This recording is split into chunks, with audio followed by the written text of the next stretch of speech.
तो हेलो दोस्तों, फिर से आपका स्वागत है आपके चैनल यूएनसीईआरटी प्रो में। और आज की हमारी वीडियो का टॉपिक होने वाला है कि टाइम को मेजर करने के जो कॉन्सेप्ट होते हैं बीसी एंड एडी, दोनों में क्या डिफरेंस होता है। तो आप सभी ने कहीं ना कहीं पर किसी बुक में पढ़ा होगा या कहीं सुना होगा कि ये कोई घटना है जो 615 बीसी में हुई थी, या फिर आपने सुना होगा कि ये कोई इवेंट हुआ था जो 1915 एडी में हुआ था।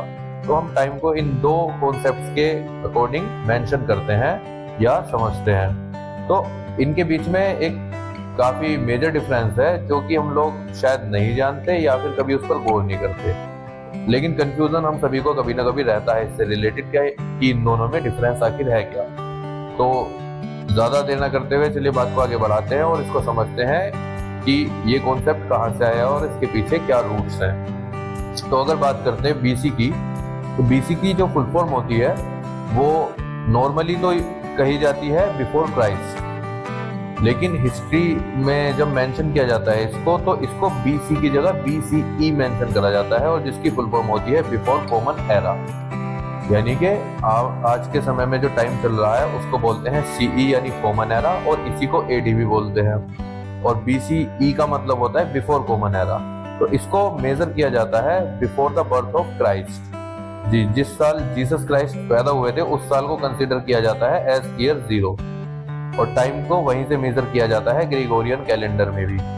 तो आज के टाइम में जो हम टाइम जिस टाइम के अंदर हम लोग रहते हैं इस टाइम को एडी कंसीडर किया जाता है, और एडी की फुल फॉर्म होती है एनो डोमिनी, या फिर नॉर्मल लैंग्वेज में कभी कभी इसको हम आफ्टर डायनेस्टी भी कह देते हैं, लेकिन आफ्टर डायनेस्टी सही फुल फॉर्म नहीं है इसकी सही फुल फॉर्म होगी एनो डोमिनी। और बीसी की फुल फॉर्म होती है बिफोर क्राइस्ट, यानी क्राइस्ट के पैदा होने के पहले का समय तो कहा जाएगा बीसी, और क्राइस्ट के पैदा होने के बाद का समय कहा जाएगा एनो डोमिनी यानी एडी। तो अब देख लेते हैं कि इन दोनों को मेजर करने का तरीका क्या होता है। तो जैसे अगर बात करी जाए बीसी की, बीसी का मतलब ये होता है, अगर आप कह रहे हैं 15 बीसी तो इसका मतलब है ईसा के जन्म से 15 साल पहले। और अगर हम कह रहे हैं 25 बीसी यानी 25 बीसी तो इसका मतलब है ईसा के जन्म से 25 साल पहले।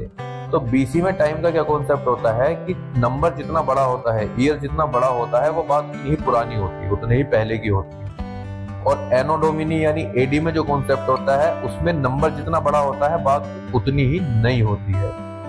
बीसी में नंबर जितना बड़ा होगा बात उतनी ही पुरानी होगी, और एडी में नंबर जितना बड़ा होगा बात उतनी ही नई होगी। तो आई होप आप सभी को ये बात समझ में आई होगी और आपको क्लियर हो गया होगा अच्छे से बीसी और एडी का कॉन्सेप्ट होता क्या है।